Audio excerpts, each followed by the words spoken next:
Okay, here I have my G&G Combat Machine Blowback M4. This is the tan edition. Right now, I'm gonna have a shooting test on this. This is that video. First, I'm gonna cover how to get the battery into the foregrip. Now, when you get this, the Delta ring, it's spring-loaded. You're gonna have to push back like that, and then pop this open. You can do that with both of them, but if you insert it in the bottom, because the recoil tube is in there. I mean, not recoil tube, gas tube. I currently have a G&P 9.6 volt 1600 mAh battery. It's a pretty good battery. Does not lose charge that quickly. This does require a small type battery and small type connector switch, so beware of that when buying this gun. Just clip it on. What you're going to do after you have it clipped is lay this to rest like there. Make sure you tuck this wire in here somehow. There's many ways you can do it. I usually just do it like that. Then tilt the gun, pop the top part back in, pull the Delta ring down, and hold on, wire's caught. Make sure the wire's all the way in there, and it should snap back in place. Now the Delta ring will be pretty stiff when you get the gun. Don't be discouraged by that, it'll loosen up.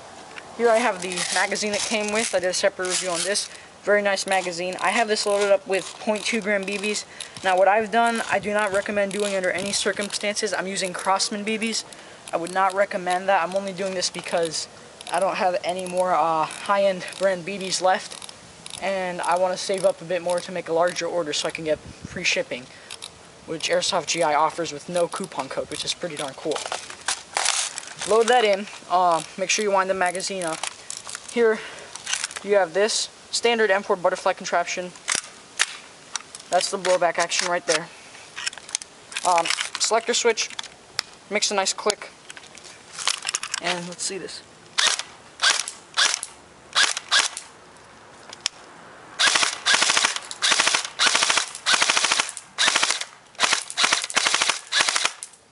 You saw how it was making those noises and jamming a bit there? That's what happens when you don't wind the magazine up enough, so make sure you do that. It's got some pretty nice blowback action. It is pneumatic, not mechanical. Don't be discouraged by that. It still has some really nice power. Now, so another neat feature about this gun, on most M4s, this right here does not actually serve any purpose. However, on this M4 it does, as well as the non-blowback version. When you're firing a gun on full auto like this, what happens is the spring already gets pushed back more and ready to fire the next shot because it's on auto. So you can either, and that puts tension on the spring, which if you store the gun for a long time like that, will lower the FPS considerably. Sometimes it happens where for some reason the gun comes with a compressed spring, and it's been like that for a while, and the FPS is shooting somewhere around 200, very bad. So this actually, you can click that in and do that to release the tension on the spring. You will hear it, or you can do that by, you can also do that by firing one shot on semi. And that should decompress the spring, but doesn't always do that. Now let me readjust the camera so we can get to the accuracy portion of the test. And the cover, you just click it back up like that.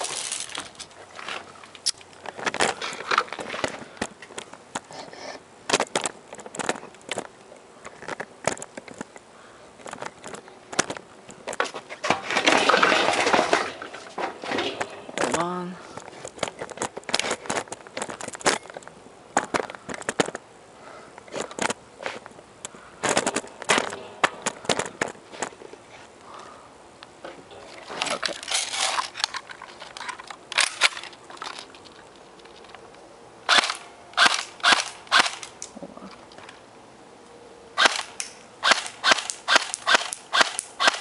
I don't know if you're following that.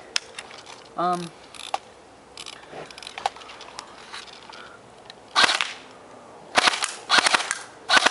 don't know if you can follow these BBs. It's shooting very nicely. The accuracy is fairly good. Let me see if I can get you a good angle like this.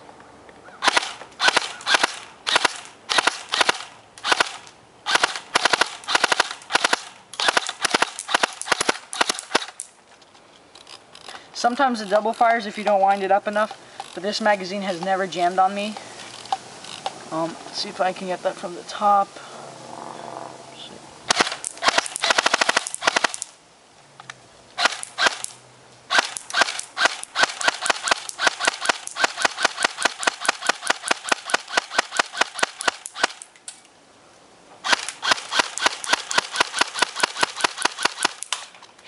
The FPS I've noticed drops a little when you're firing on auto, no big deal. I don't know if you could see it against the snow, but this gun has pretty good accuracy with .2s. However, if you want better accuracy for field, I would definitely recommend .23s or .25s if you're really picky about that kind of thing. But there's the shooting test. Comment, subscribe, tell me if you want another one. If that wasn't so great, if you couldn't see the BB fly.